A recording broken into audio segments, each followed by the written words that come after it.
So let's start with introductions. If you could just each introduce yourself, and then I'll throw out a question. Thanks.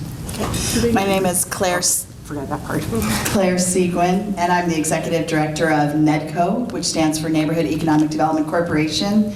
We're a 35-year-old community development corporation, started in the Whitaker here in Eugene, and we focus on helping people, businesses, and the community build assets for financial stability and poverty alleviation ultimately. Wow. My name is Carolyn Stein. I'm the Rethink Business Program Manager for a local nonprofit, Bring. Bring is a environmental nonprofit. We have been in the community for the past 42 years. We began as a neighborhood recycling group, and now we have shifted our focus from recycling to a reuse organization and an educational organization. I'm John Reese, City Manager in Eugene, and we do a variety of things. Jerry McDonald with St. Louis City Paul, and we do a variety of things. I'm Jack Hoke with Rexius Forest Products here in Eugene, local business. Primarily, we're a landscape supply company, and we are involved in composting. I'm Dean Hansen. I work at Pacific Continental Bank. I'm a relationship banker. Pacific Continental Bank is the only publicly held company headquartered in Eugene. We started here, we're over 40 years old, and we specialize in working with small businesses, nonprofits, and professionals. We're kind of a niche bank, so happy to be here. Dean, if you would just hold on to the mic. I'm going to throw a question out. We're going to use this inner circle mic as essentially a talking stick, so when it's your turn, talk into it, and then you can just pass it around the circle. Unless you hear Mike Kinnison or me on the mic, and that means we've cut in. Smile, so fair warning. So the question we want to put to you today to start this conversation is, what is your burning question about Eugene's possible role in advancing sustainable consumption? What is your burning question on this topic? Eugene's what? Possible role in advancing sustainable consumption. And you're not talking about just the city of Eugene, but No, the community of it's Eugene. Eugene. Right. And you can think Eugene Springfield, Right. but our local community, what's the possible role, and what's your burning question about that? You know, which could be what's your concern, what's your question, what's your curiosity about where's Eugene fit in terms of advancing sustainable consumption? And you can be as elementary or as non as you want. Yes? Could you clarify, do you mean advancing sustainable consumption in Eugene or in the state or influencing beyond? It's just advancing sustainable consumption. We've heard macro, meso, micro today, and so we're not going to hem it in. Dean.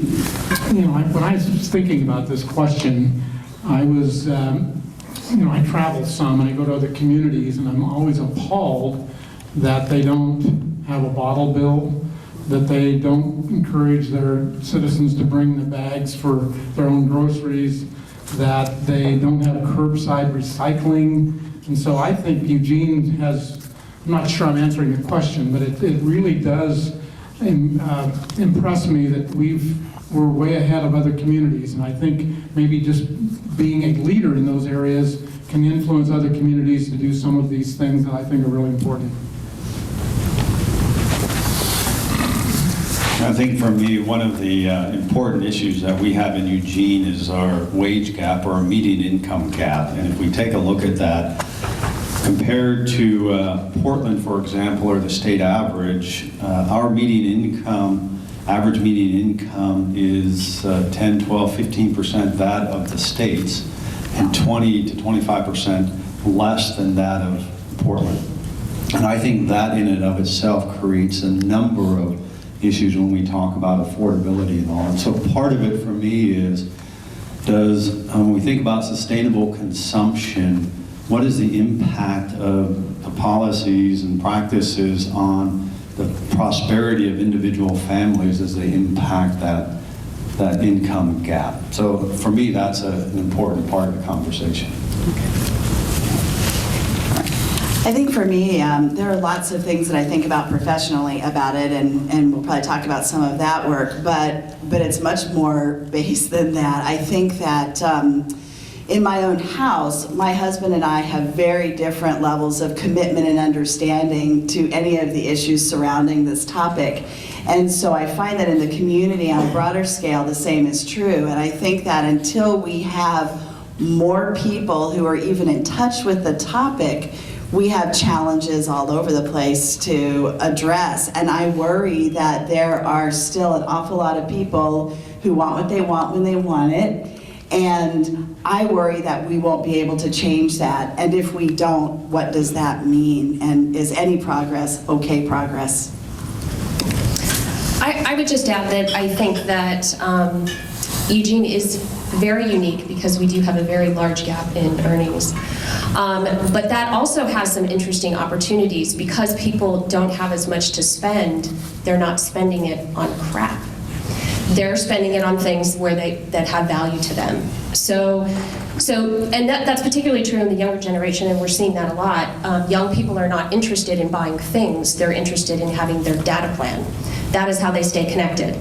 They're not driving their cars. They don't have cars. And if you ask my 16-year-old what he wants for his birthday, he wants a data plan, not a driver's license. So we have less access to money. A lot of our young people do, but that also creates opportunities for a more livable lifestyle. Okay.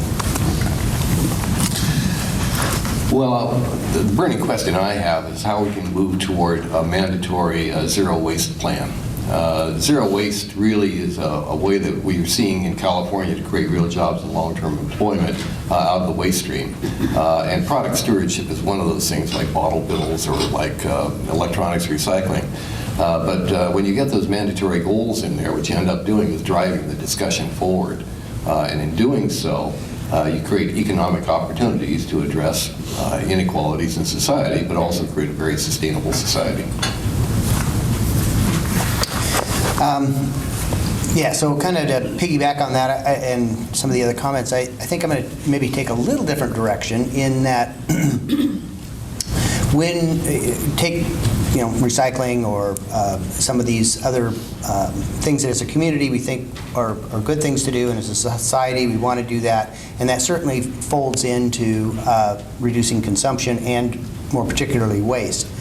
But as we pull some of these goods out of the market into a marketplace, I think we also need to create opportunities for those things to be reused and or markets for the products. I think we're seeing that in some of the recycling things within our state and within our country.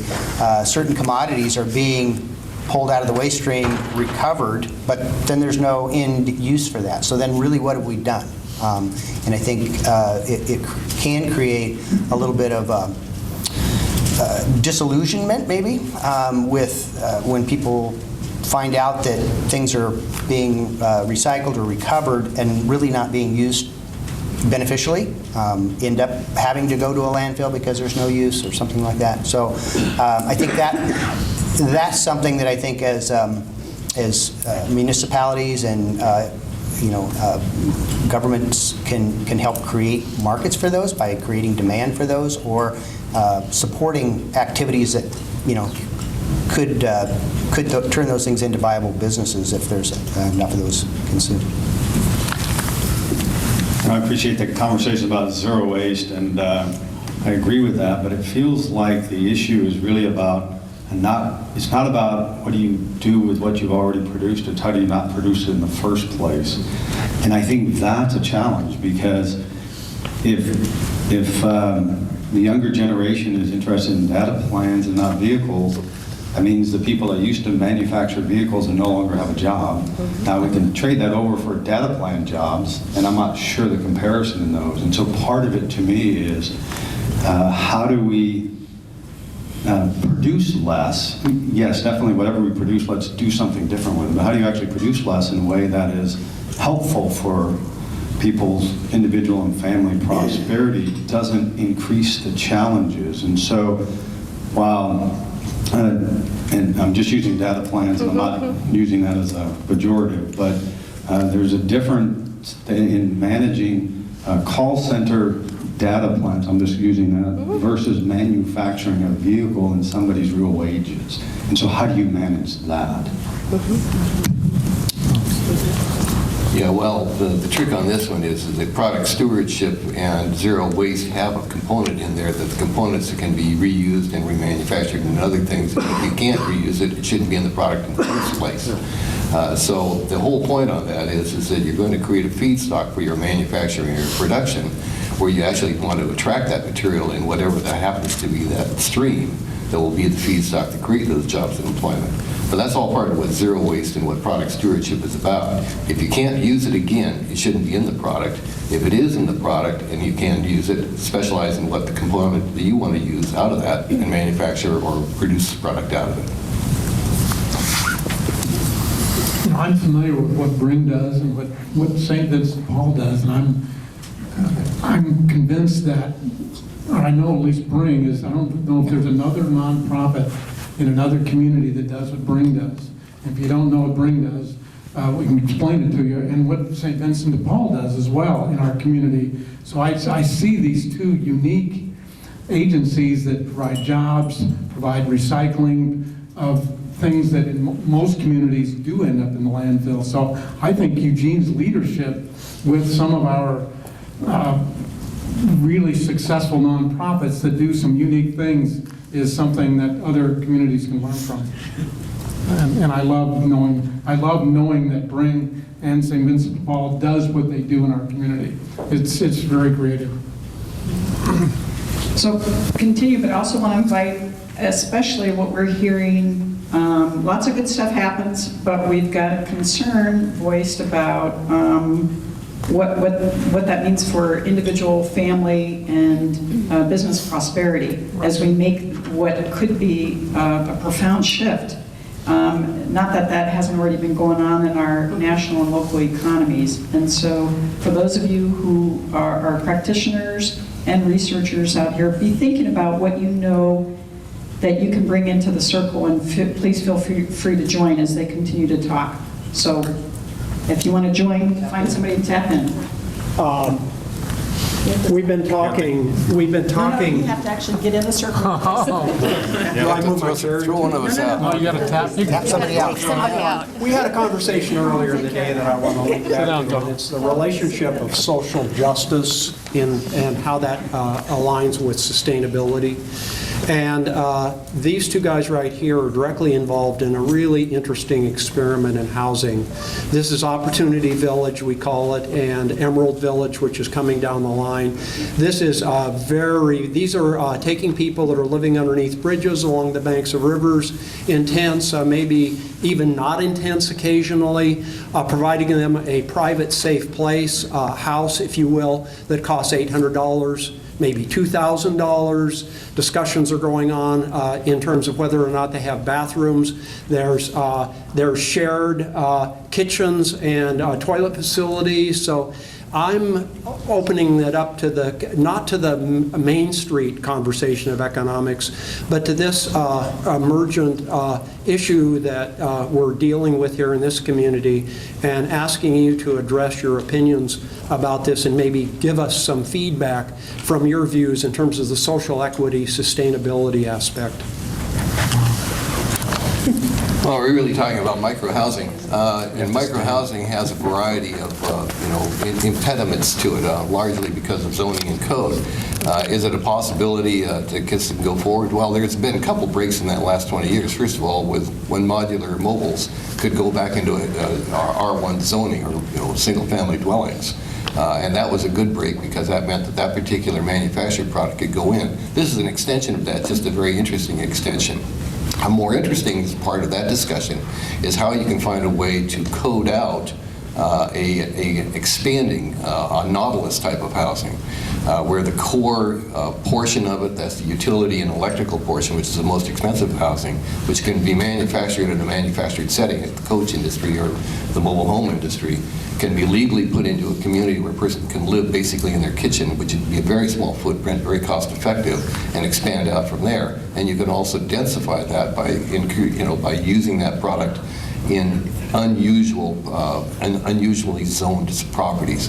But zoning is one of the issues associated with this, and the other part is that to what degree do you want to evolve toward communal facilities, or to the degree to which you want to have, the isolated individual entirely autonomous. I don't have a good answer on either one of them, but I think that if we could break the code discussion about how you can actually have a very small footprint where the kitchen and the bathroom are basically the whole unit and it's allowed use, and that you can add the less expensive portions on it, which is the bricks and mortar portion of the house, would be a creative way of handling it. I'm supportive of the Emerald Village and the Opportunity Village model. And I'm also intrigued by the micro-housing model for the reasons you talked about. It's a social justice issue. It's a very practical issue. Somebody actually has a place to stay as opposed to an alternative. So I think that's great. And so I support both of those models. At some point, if we want to move forward, the code issues, we can overcome the code. I mean, we can do that. That's just a matter of wanting and well, I think will to you do can, that. and I can. But as a community, I think we say this is important for us in moving forward. And I think that the micro-housing conversation is an interesting one, really on both ends of the scale. One is adding that to our affordable housing portfolio. So if somebody actually has a micro-housing that has the appropriate amenities, that really makes it a legitimate, safe, and healthy place, and they only have to rent that out for $200 a month, pretty affordable for a whole group of folks. And I think, as you even alluded to, the changing demographics have different requirements. Much different. And so the micro-housing can also be on the upper end of the housing portfolio as well. So I like the model, willing to continue to explore it and experiment with it. Just a little clarification. There's a discussion around providing private bathrooms in these facilities. And the interviews with the people who are coming in or applying to be in these, the question is posed, would you rather spend $400 a month and have a private bathroom in your place, or $200 a month and have a common bathroom? And they were very clear that the private bathroom is not a priority for them, that they're already experiencing the shared facilities. And I found that very interesting, that we have a conceptualization of what we think we need to provide people, and they're coming from a different perspective, and the importance of making sure that we're engaging them in the process, not just of the design, but also in the construction. And the final step of this in the Emerald Village is to give them a piece of equity in it so that they can actually own their house. They may not own the land underneath it, but any reactions to that particular extension, because it's taking on an additional set of chapters in the story of this, which I find very interesting. To me, that would be a good example of whether it's a sharing economy because we're sharing a bathroom, or sort of reducing consumption because it's a smaller house, but at the same time, for those individuals, you actually are reducing their prosperity gap in a good way, right? So I think that's a good example. Maybe you can do a little bit of both on that case. So. I'm going to change the topic totally, since I took the waste seat, I guess. I'm going to come from the waste side, and I think zero waste, and in my city in Iowa, I'm associated with the landfill and follow what's going on, and it just, in other communities too that are trying to think of doing different things with their landfill, there's so many people that are so into recycling, and they're just so stuck on recycling, that's the only answer. And from Eugene's perspective, if you're thinking about what not to put in the landfill and how to deal with the consumption part and not the recycling of the packaging, and if you do have lower incomes, then hopefully they're not buying as much waste in the first part, but how do you think about dealing with the middle class and especially the upper class, and what role do you think you have in helping those citizens in your community not consuming as much in the first place? Well, from Bring's perspective, we recognize that getting people to change their habits is the most important thing that they can do to minimize climate change. I mean, consumption habits are directly related to climate change. So how do we do that in a positive way? Because we know that shaming just doesn't work. We can't, force people to make changes. They have to be willing to do that. So we try to do that by setting a good example. We set the example that, you can live really well with less waste, and it can be beautiful. It can be a smaller footprint. And we show them ways. So we provide education, we work with businesses, we work with the community, and we also have a home tour every year where we invite people into homes in the community that have featured reuse. So I think the key is people have to be willing to change, and sometimes that means things have to hurt. So in their pocketbook, making things more expensive in some way, throwing things out is more expensive, so maybe it makes sense to save them. Or maybe it makes sense to put them in a reuse opportunity. So Bring sets that example. Here's where you can take this, and here's an educational newsletter that says maybe you want to buy more durable goods. So I think education is important, and example, and especially for those that have more means to spend on more stuff. I think about being socially, I think about Mothers Against Drunk Driving. It became socially unacceptable to drive. And in our community, I know people that have high incomes that they recycle because in this community, it's not it's socially unacceptable to not recycle. And so it's just an example, and it's like smoking. It's socially unacceptable to smoke. People still do it. Not all people recycle, but that's the way I feel. It can work, and it is working in this community. Yeah, and I think to reflect back on something that Terry said is the extended producer responsibility, where you're taking some of that burden and putting it in on the front end of the process rather than downstream, trying to figure out how you economically can recover these things. It's built into the front, and so I think then by default you're probably getting less waste and packaging and things produced because somebody then is responsible for it on the front end.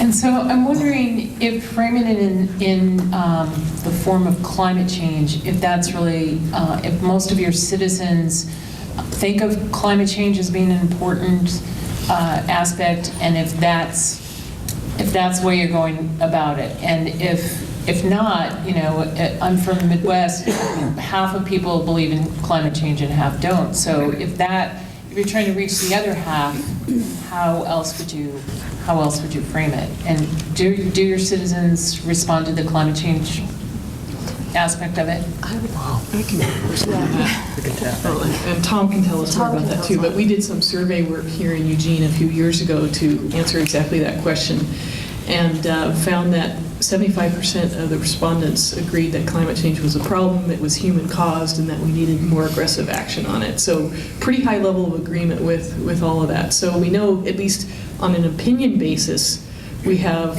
that understanding. How that translates into personal action is, of course, a totally different question. I'm going to take the mic, though, to ask a question, or maybe start the conversation around the circle. I want to think about what John had to say, the concern about shifting practices in consumption and what that implies about long-term prosperity for the individuals in our community. If we're losing manufacturing jobs because of some changes in the way that products are designed, or the number of products that we're producing in this community, where is there other opportunity for jobs? And I've thought about this a lot, and a few thoughts have come to mind, but I'd love to hear from you all. Some of the models I'm thinking about, some of the emerging business models that could help to fill that gap would be, for example, if we're thinking about manufacturing, because we, economic development professionals, focus a lot of attention around manufacturing, and I think that will always be the case. Why can't we just reorient some of our local manufacturing operations around remanufacturing, so they could be part of that extended producer responsibility chain or whatever, but it's still manufacturing, it's just doing it in a way that's more sustainable. Some other business models I've thought about, the question at the community level really, I think, gets down to what's going to happen to our retail business sector, because that is such a key part of the local community. I mean, manufacturing is one part, but the retail business sector is in large part how we gauge the success of our local economy. And we're talking about concepts that are in direct conflict with retail sales. So what's the alternative there? And I start to think about some of those business models. One, I think, is represented by your company, Jack, and that is moving from straight product sales to some combination of product sales and other things like service, repair, take-back programs, or upgrading, or, there's all these kinds of value-add opportunities beyond just selling the initial product. That might be some business opportunity. So those are the kinds of things I start thinking about, like how can we define this as a business opportunity and still move toward meeting our sustainability goals? So thoughts about that? As I mentioned, I'm in the banking industry, and banking has changed dramatically in terms of people don't use cash, people don't write checks, and if you do receive checks, you don't have to come to the bank because you can deposit them remotely. And so I don't see our bank ever building or opening another branch, because we don't need to. Our clients can be in Fort Worth, Texas, and still bank with us through remote deposit and through technology. So it's going to change that people that are at the front line, because people don't come to the bank nearly as much as they used to because of that technology. So how we continue to have viable jobs for them is a challenge, but it is more effective, I'd say more sustainable, more effective, it's easier to do your banking. You can do it from home. So. What I think about as you talk about that, Babe, is it, and Dean, you would know better than I, our national economy is made up of, 70% consumption, or it drives our GDP. And so you think about that, and part of the recession was we just all consumed less, which created the second worst recession we've had in forever. And so I wonder if it's about consuming less, or is it just consuming differently? And so if we share a lawn more in our neighborhood, in some ways we're not consuming less in the sense of an individual. We only need to mow our lawn once a week. We're consuming differently. And that's what I was thinking about when you were talking about the banking industry. Right. We're all still consuming differently, but I'm not sure how that translates into the bigger picture, because it feels like either we're going to have to get used to having an economy that's not geared so much towards consumption, and so then what is it? Or we have to still consume the same amount, but in a way that is productive from whether it's a social justice or an environmental or an economic perspective. So I'll have to think about that.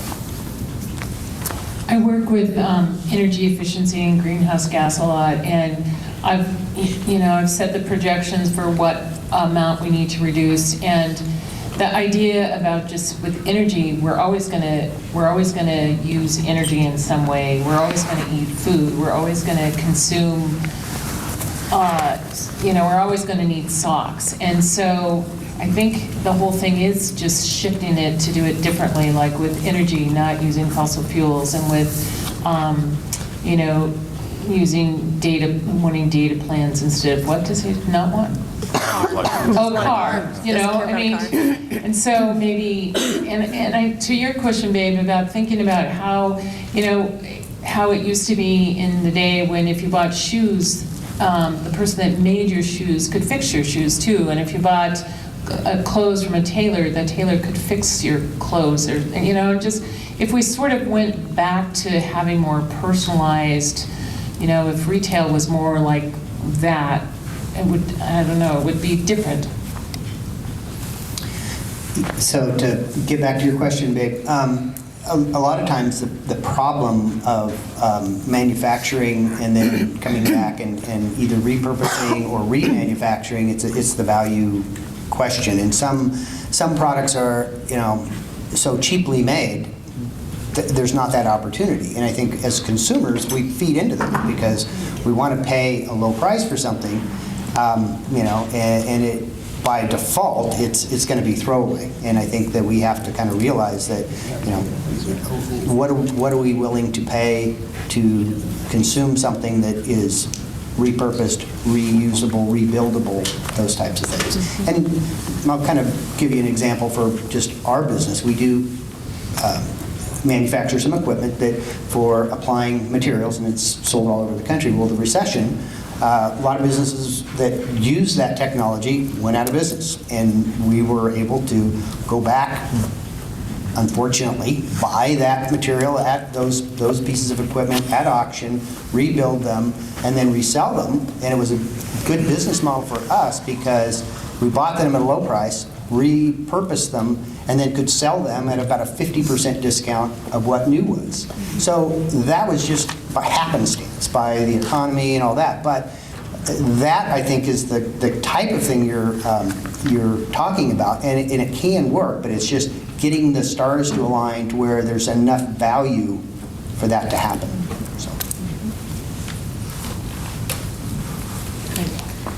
So I'd like to go back to the early comment that Carolyn was sitting. Carolyn made about young people who are more interested in non-durable goods in their lives, like less material goods.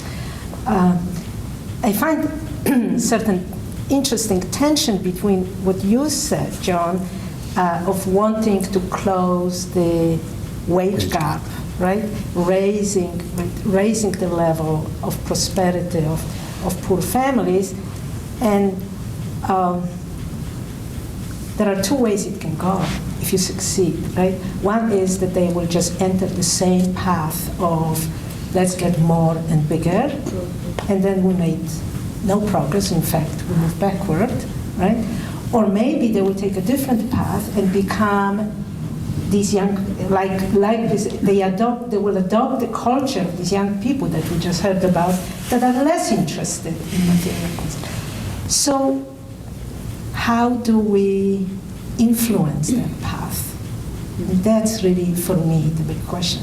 Because for a moment you hesitate, you say, well, the economy will collapse if we don't consume. So maybe we should consume. No, we shouldn't. We really have to reduce it, and we all know it, and we have to reduce it big time. So how do we influence that path to greater prosperity so it will go in a different lifestyle?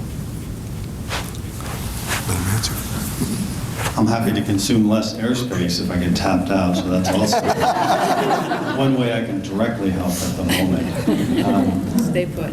I think it's an interesting question, and that's part of the dilemma, because it feels like a great conversation in the abstract, but for the family that can't afford a house, whether it's when they spend more than 30% of their income on housing, and we have in Eugene, over half of our people are housing burdened.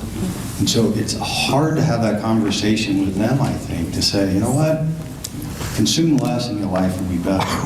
I don't think that will work. So I'm not disagreeing with the premise. It's how do you actually put that in a way that people can have a family prosperity. At some point, her daughter, I think it was a daughter, or son, will need probably will want to live in a house that they can actually afford. It might be a micro house, or it can be something else. And that's why I say they can consume differently, perhaps.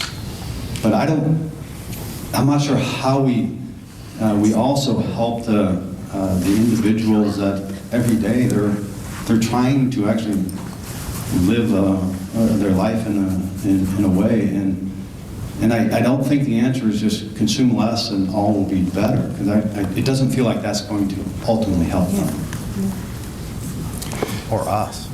Let me ask the question a little bit differently. I think it's the same kind of thing that Helena was getting at, and I apologize if it seems like it's being directed at you, because I can be it's tapped only out. Yeah, you can be tapped out, and we don't want that to happen because we don't want it all to be non-community people. All right, so you've said that a high priority for you, I think you said this, for you and the city government is to address the wage gap, right? I think that's an important, yes. It's a high priority. Absolutely. And the typical community in the United States that faces that, and there are many, will adopt an economic development strategy to address that. And I assume that Eugene has an economic development strategy to address that, and a lot of, you must be involved in that, right? As everybody, you're involved in it, other people are involved in it, right? How would you describe that strategy, and what elements of that strategy could be characterized as promoting green or sustainable economic development? All right. First of all, I'm not sure we have as robust of a strategy to address that. So I think that would be my first comment. We do have economic prosperity plans and sort of trying to work towards a future economy, some of which is in some ways we're trying to make 1990 really efficient.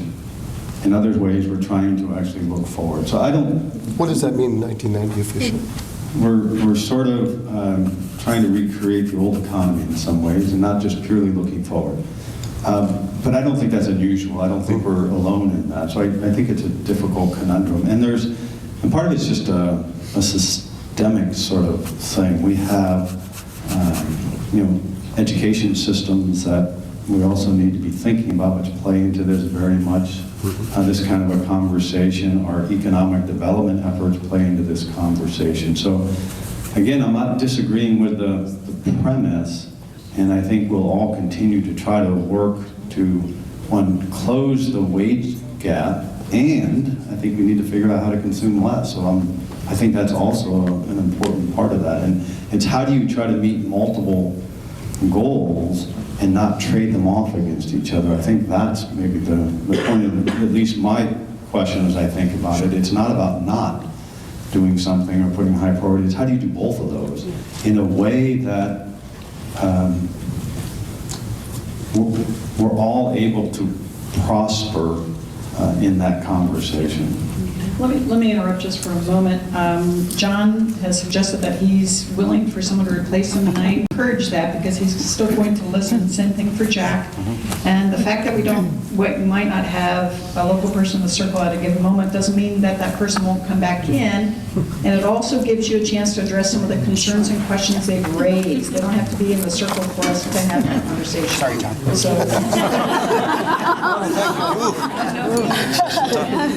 Oh, my. I really wanted to just tell the story of San Antonio. That's what I'm here for. So someone hand the mic and someone come replace John so he can listen. Well, can I ask a question before John goes? Okay, quick. Well, sorry if this sounds like piling on, but so John sort of characterized a major objective of the city of Eugene as closing the wage gap, and I think that's commendable because most municipal officials in most places around the country would probably characterize the chief responsibilities as paving the streets and running the police force and keeping houses from burning down and other operational functions. So I applaud that. But I'd sort of like to lift the level of consideration a little bit higher and to ask you to sort of put yourself in the position of being a football coach on the sidelines, trying to spur its team into action. And what sorts of things would you appeal to as being the chief objectives of municipal government? And I sort of pose that question not just in your present position, but what is the role of municipal governance more generally in terms of its relationship to the citizenry or electorate? Because in many respects over the last 20 or 30 years, municipal governments have adopted the language and the strategy of business, and increasingly municipal governments don't talk about citizens, they talk about serving their customers. And that just drives me absolutely out of my mind because they're two very, very different mentalities that we operate in both as consumers and as citizens. So the question is, what is the ultimate objective of municipal governance, as we head deeper into the 21st century in this country? I'm not going to say serve our customers.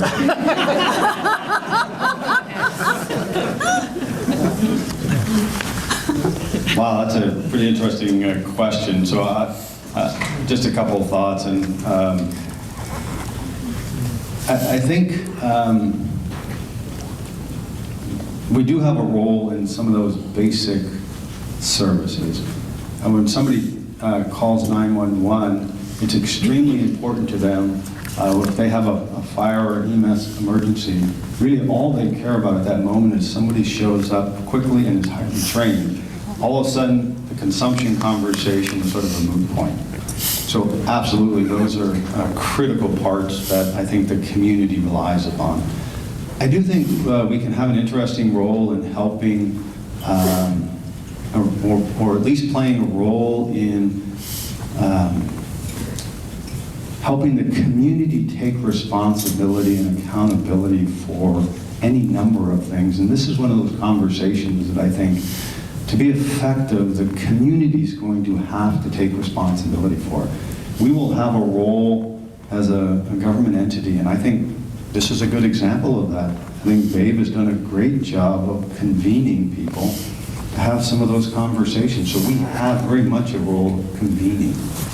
We do have a role of, in some cases, providing direct services.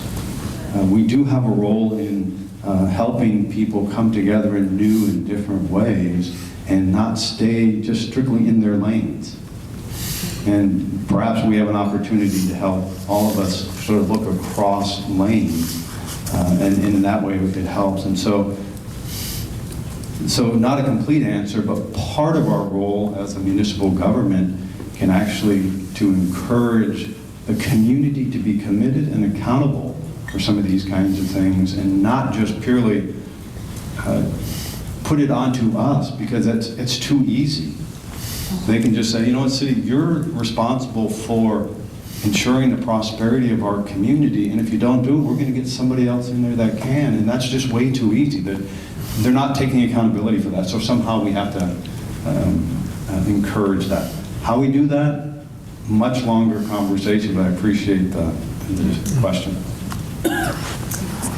This is somewhat related, and you've begun to address my question. We've had a lot of conversation here about how much can local government do through things like the sharing economy to really get behavior change in the areas that will be the most impactful in terms of environmental concerns.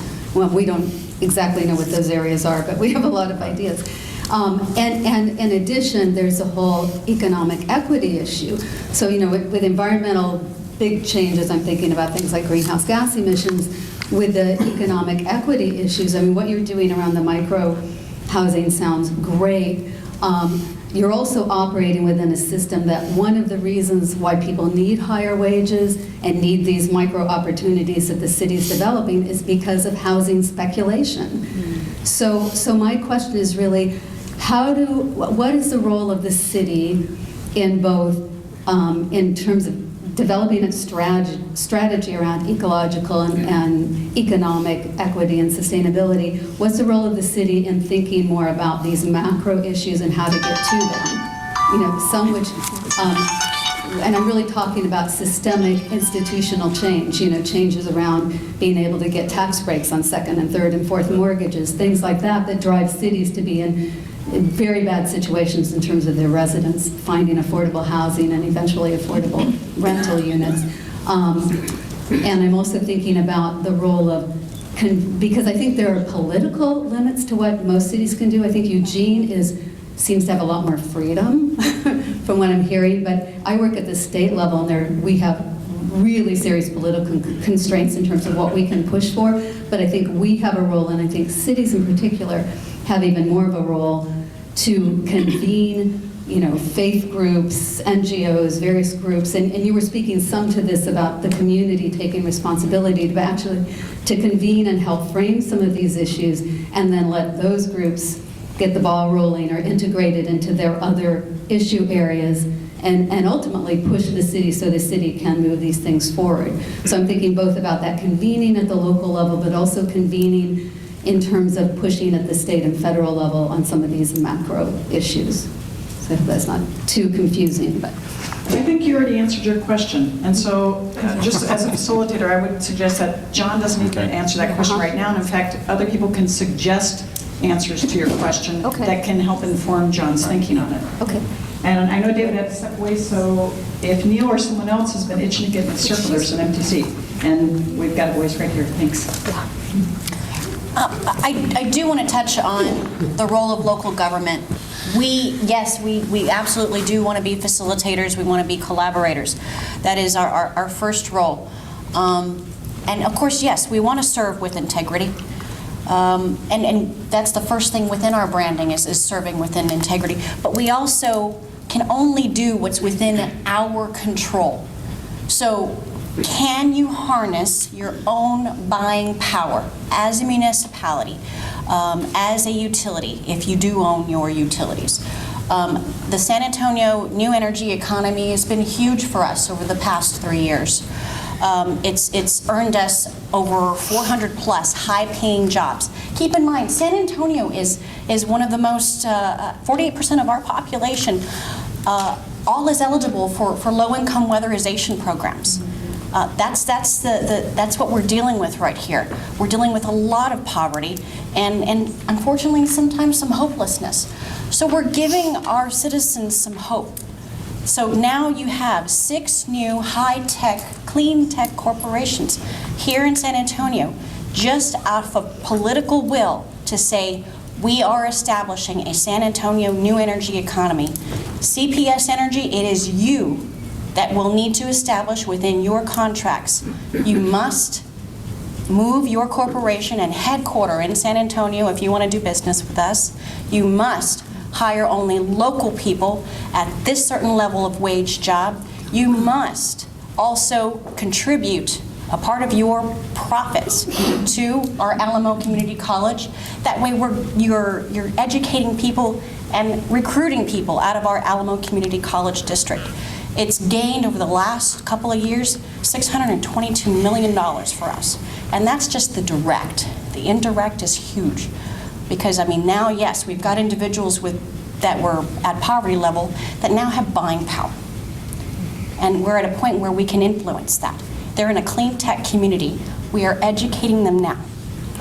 And we're at a point also where we were at 136 gallons per capita 4 years ago. Now we're at 124. It's doable. Because I think inherently people do want to do the right thing if the messaging is packaged correctly. So I also want to give everyone a sense of hope. It's there. And it just needs to be packaged in a way that resonates with each individual person.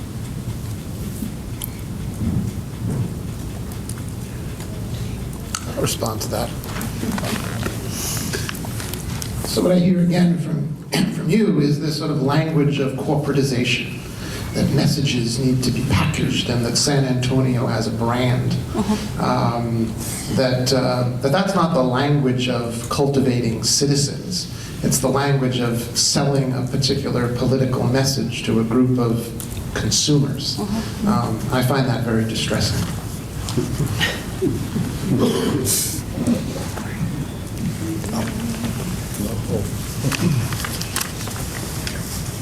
Well, I just want to make a couple quick points.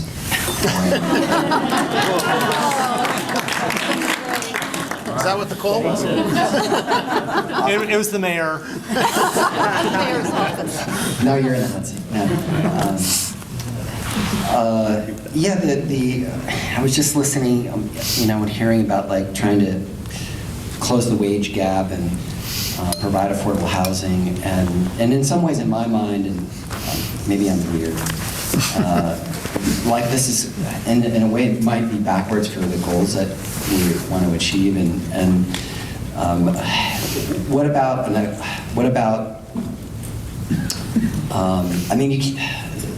trying, like, tiny houses, we write about it, people love it, I think it's a kind of, signal of something different emerging, and yet, if it is an innovation within a housing market that is driven by speculation, it is only a short-term fix, right? So, and how this fits into like thinking about the economy is instead of thinking about bringing the wages up so people can afford houses, why don't we just make housing a lot less expensive in perpetuity through things like land trusts and housing cooperatives, and we shouldn't be scared of the idea of public housing. Come on, right? It works in Germany and Austria and other countries perfectly well, right? We've done it poorly here, so let's not blame the victim in this. And so let's drive towards well-being for everyone and reduce the cost of living. You know, like, let's drive down costs, not drive the economy and grow the economy and grow income. I think maybe that might be the wrong way to go. And then it was just a separate point is people were talking about the role of cities can take, and I forget what the comment was that sparked this idea. Oh, it was about goods, how goods can be recirculated, that kind of thing. What's really interesting that I'm seeing is that the platforms to share resources are becoming commodified. That there are cities that are working on ride-sharing applications that they're going to open source them. You can also use those platforms. There are companies that are offering them as software as a service. So instead of you building the thing, you can just get the software and use it like Salesforce or something, and modify it for your use in your community and just pay for the time you're using it. There's a platform called Share and Save, which the city of Adelaide in South Australia developed. They're going to open source that, and that's sort of like a Yordle, but but open source, and any city could use this. So that's the city could take a more active role in.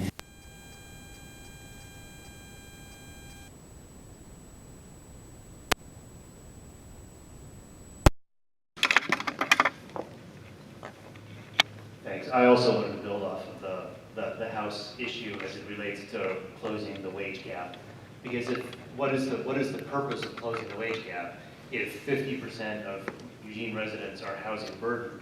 The purpose of closing the wage gap is to make housing more affordable, and as you pointed out, you can do that in two ways. You can raise wages, or you can bring down the cost of housing. And micro houses, it sounds like Eugene is doing some very exciting and innovative work, but not everyone wants to live in a micro house and sleep in the kitchen. So there are some other models. You mentioned public housing. I'll mention another one, which is not micro houses, but just smaller houses. And as the issue of equity has been brought up here, I would suggest that there are actions that cities can take through ADU, accessory dwelling unit work, through codes, through zoning, through land use, to diversify our housing stock. And this is an issue of great interest to AARP, because AARP is looking at our existing housing stock and the houses that are being built today. They are looking at the population of our country and our communities 20 years from now, and they see a major gap between the housing stock that's going to exist in 20 years and the housing stock that people are going to want, which is going to be smaller, easier to maintain, connected, single level. The market will take care of it eventually, but there's going to be a lot of pain for a lot of people while they wait for the market to catch up. Just an observation. Yeah, I would like to connect to the housing issue. I'm from Newton, Massachusetts, one of the most desirable communities to live in the country. Safe, green, and so what people routinely do is buy this property, knock it down, and buy it twice or three times as big house. So that's the culture. That's still in this country the dominant culture. So one question would be, what could Newton learn from Eugene, and how do you try to make these connections? The bigger issue I would like to raise is that I did hear a lot about the cultural dominance of consumer society in this discussion. So I hear all these great initiatives, and I really applaud them, but we are still living in a culture of advertisements to children to have more stuff, consume more. Advertisements to people to tell your doctor to take these and those medicine. And I can go on, and most of the federal government is captured by private interest. We have corn subsidies, we have fossil fuel subsidies, and the list is longer. So this cultural hegemony of consumerism that drives the economy, how can you address that on the local level beyond all the initiatives that we have been talking about? I'm really curious to hear about it.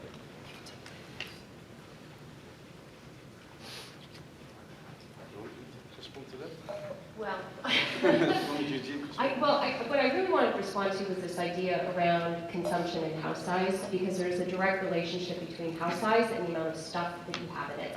So if you have smaller homes and you have aggressively redeveloped, homes along transit corridors, and you're making a low consumption lifestyle possible, people are going to have and want less stuff.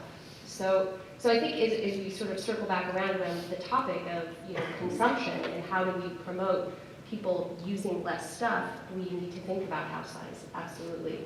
So Eugene's culture, I think, is influenced by a lot of different things. Of course, we have great nonprofits, we have organizations, we have sort of really grassroots level involvement of people that are trying to live this lifestyle of using less stuff because maybe they have less money to spend, but also it's just who we are as a community. So I would just end with, I think that we can be a model because we have all these different factors, and I'm not even sure what all of them are. But you can see from some of the things that we're doing here as a community that we are a great example. Well, I just wanted to answer Philip that although this isn't a totally satisfactory answer, to the extent that consumerism satisfies a psychological need for people, there are other ways of satisfying that need through community. And Eugene's tagline, I believe, I saw it as somewhere downtown, was the city of arts and outdoors or something. I'm sorry if I got that wrong. Arts and outdoors. Arts and outdoors. We are experiencing it while you're here. Right.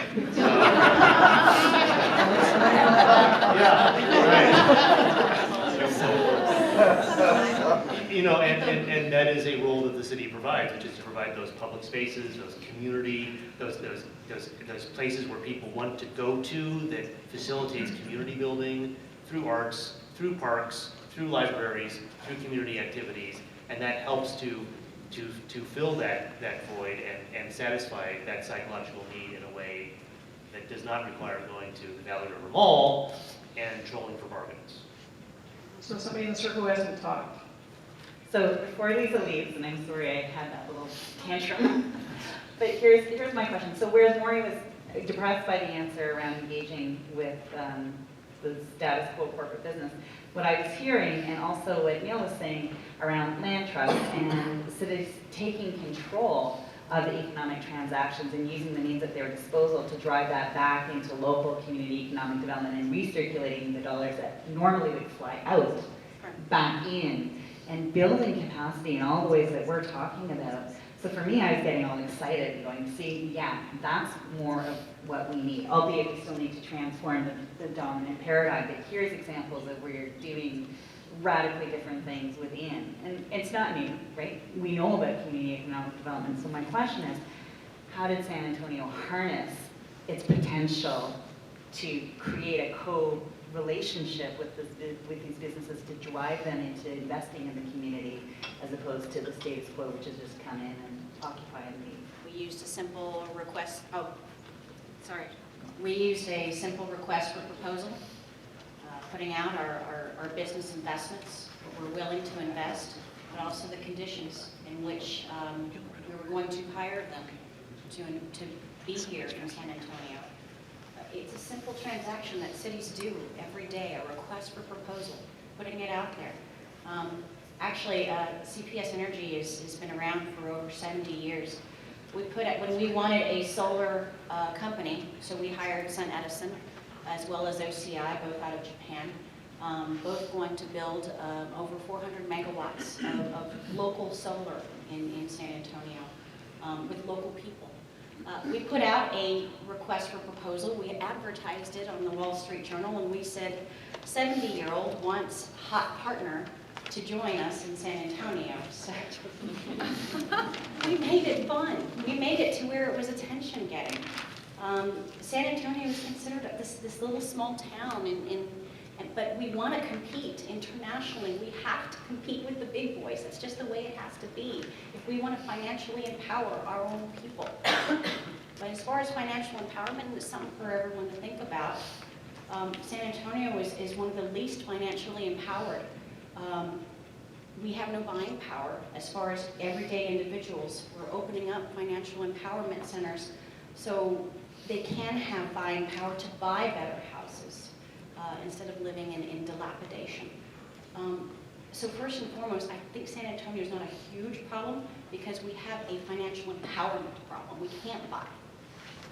But should we look at financial empowerment and smart buying as a different approach? I'm going to change the subject. Do you want to have somebody address that first? It's just a... Okay. I wanted to just raise one point that I feel like has been potentially missing from this discussion.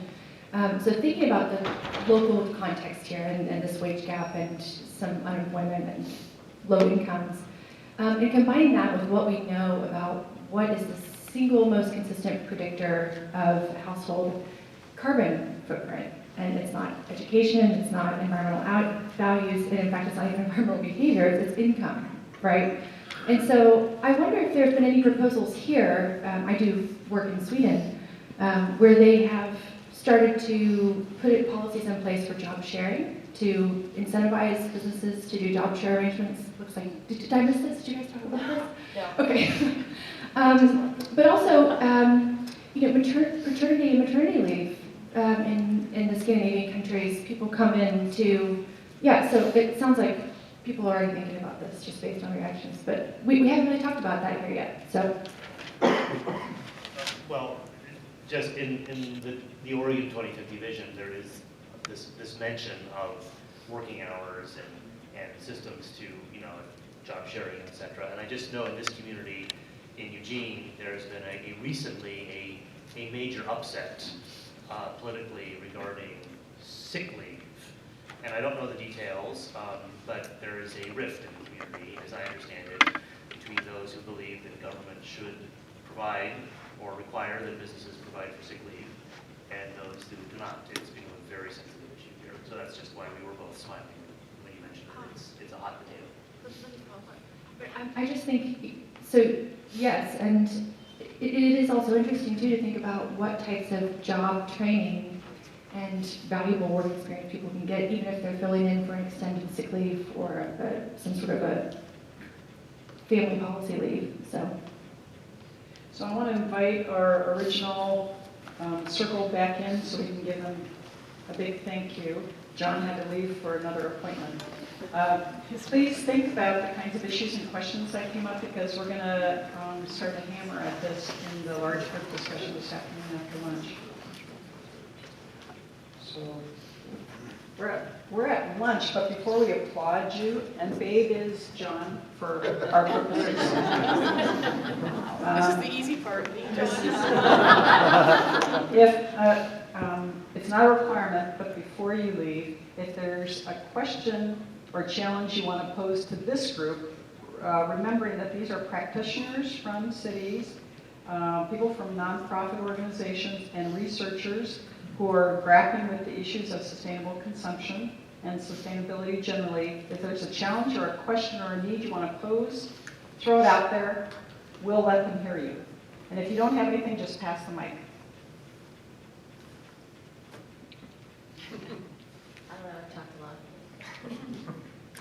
So I know in my universe, this is not being talked about in many of the rooms I'm in, and it really needs to be. It needs to be a deliberate part of traditional conversations that have been going on for a long time. And I think if we don't shine a really specific spotlight on it, it will be left out of economic development plans, it will be left out of affordable housing decisions in some ways. And I just think it's our responsibility to bring it up and to keep driving it. I feel like I need to lower my voice. Um, I'm channeling John here. Part of what I think came out of the conversation was an ask around what is a reasonable roadmap for a local government to reach some of these aspirational goals around reducing wage gaps and addressing housing and homelessness, and doing it in a way that provides meaningful prosperity for the community. What's the recipe for achieving those multiple goals? Give me a menu so I can start to work on them. The sick leave ordinance was mentioned just a moment ago, and that was a very difficult issue to address in this community, and it's going to take a while to recover from that. So I have to think about how to use that political capital in forging ahead, and I need a list of things to do. Is that an ask? Yes. Could I give an answer? Later. Just one. Do you have something, or? I'll quickly, just and we'll let you go. give an example, I think, of something that happened kind of in our community here. From a policy standpoint, I think when you create incentives and you look at goals for for the city, is to kind of create the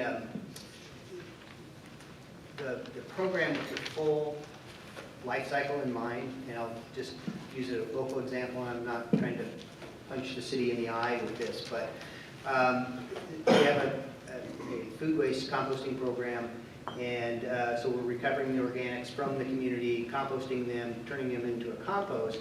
And one of the gaps in this program was it's like, well, shouldn't this be a product that the city should use internally, right?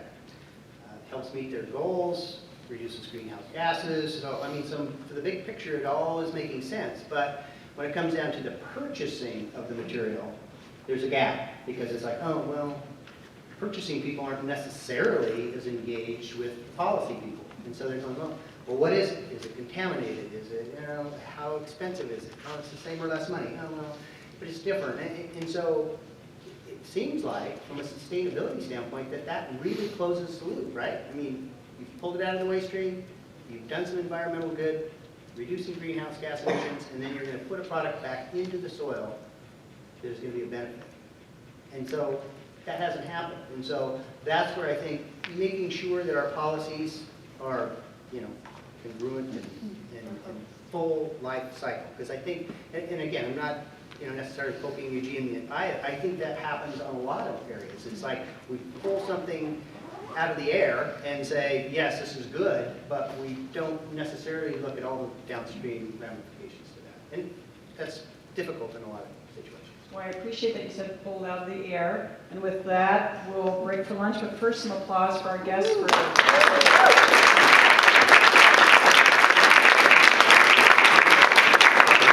This is great. I know that there are news and